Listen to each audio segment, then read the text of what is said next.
The Book of Genesis Part 20. The Book of Genesis Part 20. James Gunn. We must pass now from the study of the deluge to that of another great historical crisis, the Tower of Babel, Genesis 11 verses 1 to 9.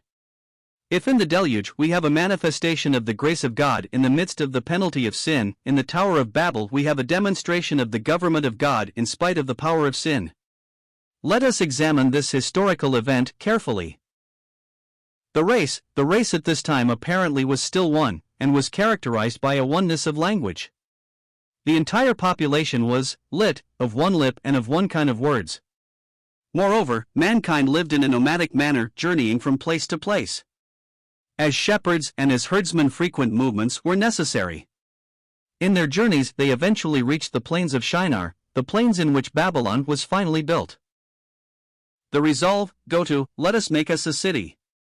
Man now determined to abandon his tent and his nomad life, and to build houses and a city in which to settle permanently, and by which to protect himself. He apparently resented the idea of being scattered abroad over the earth to multiply and replenish it, Genesis 11 verse 4.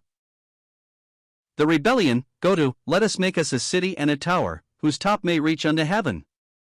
It would seem that there was a twofold object in the building of the tower, the first, religious. It is thought by some that this is the tower which Nebuchadnezzar tried to rebuild, as one of his inscriptions relates. Professor Sayce suggests that Babel means the gate or house of God. We know that Babylon afterwards became one of the worst and most idolatrous cities.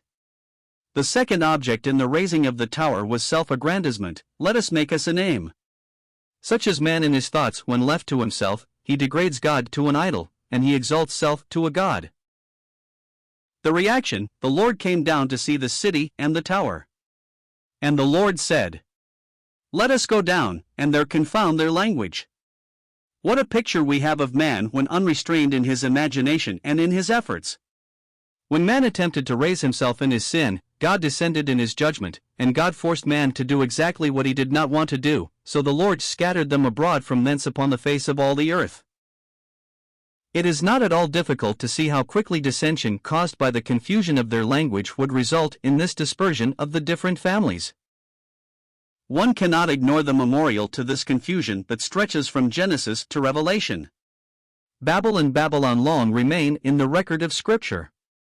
They are not out of sight until the final overthrow of Babylon, politically, religiously, and economically, in the book of the Revelation. The result, in all things he must have the preeminence. The breaking up of the human race introduces a new method in God's dealings with man.